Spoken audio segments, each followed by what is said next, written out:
Well, this week we've heard a lot from the community about what a drag show is, what they think happens at a drag performance, and what people expected to happen at the now canceled Kid Drag event.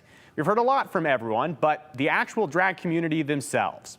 Earlier, I sat down with Ashe Jones, a member of the local drag and LGBTQ community here in the Valley.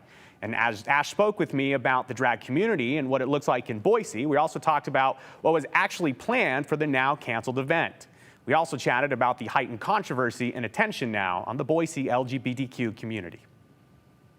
I have been a drag king and one of the founding members of the Lesbi Kings Drag Collective since 2019. So I've been a part of helping grow the drag king community and the awareness of it. I think a real loaded question the last few days, maybe some debate on this. What is drag? From a performer, what is drag? Drag is an amazing expression of art. It dates back so many years, even centuries, that we have people that get to play with different personas, with gender, with anything that you can think of. It's an artistic expression, just like you would see in a theater or a play. There's this comment, you're grooming children, you're setting children up there to strip for us.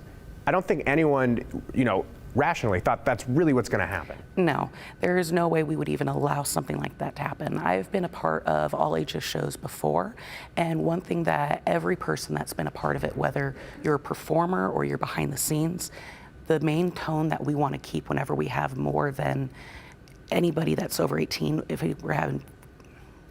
we have kids and so forth, we want to make sure that the tone is one that is in all ages, or radio friendly, if you will. We want to make sure that the songs are appropriate. There's not suggestive tones. The costuming is made to be something that you can maybe see at Disneyland or Universal Studios.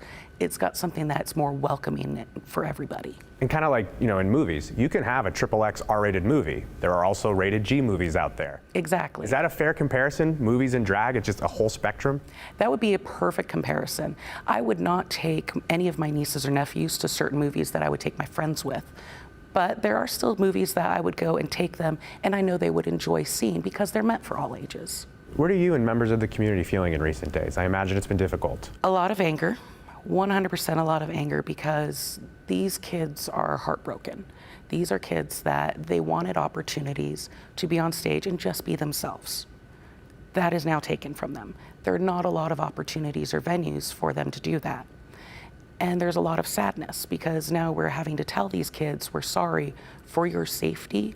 We either do not want to have you on the stage, or we're even questioning if we want them there because of all of the hate speech we've been hearing and all the threats.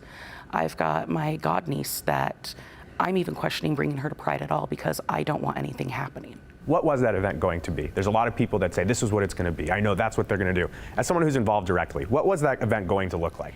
What the event would look like is the parents of the kids would let their kids pick out whatever outfit they want to wear, do a little bit of makeup because they are on stage just like you would a play whatever song that child chose, and that child just gets to dance like they would a pageant or a recital, but they get to express themselves instead of having a structure.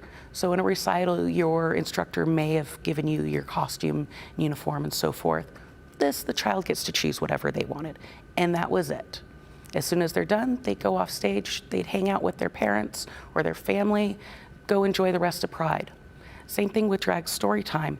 There was not going to be any children on stage for that. It would just be a couple performers in drag that would read the story out loud to the audience, just like spoken word or anything else. Critics of Boise Pride and the now canceled performance are using images and videos from around the country to show their point that kids would be dancing and dressing inappropriately or be exposed to hypersexualized adults. Supporters of the event say this is a familiar playbook to them, being criticized without the full picture being shown. If they're cherry picking, they're only going to be able to show the narrative that they want because they're not looking at the entire picture. They're not putting everything into context.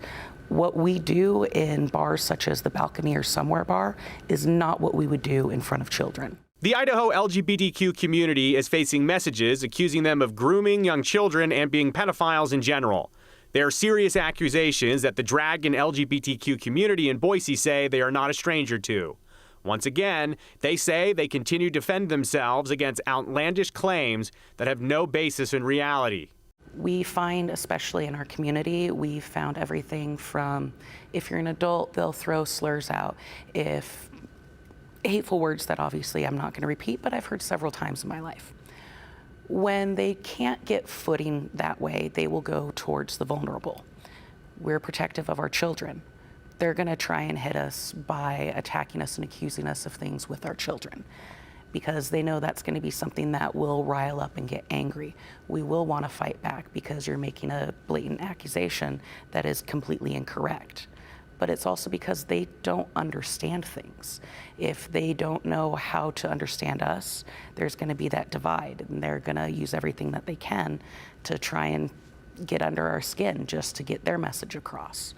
When it comes down to it, the accusations themselves are not only blatant lies, but there's something that are very damaging and harmful, because that takes away the spotlight from actual pedophiles, from actual people that could be harming children. So instead of going for where there is damage and trying to help those kids, they're putting light elsewhere where nothing is there. To follow and read more about our extensive coverage of the controversy and the events surrounding Boise Pride, you can read all of our stories available right now at ktvb.com. The 208 will be back right after this.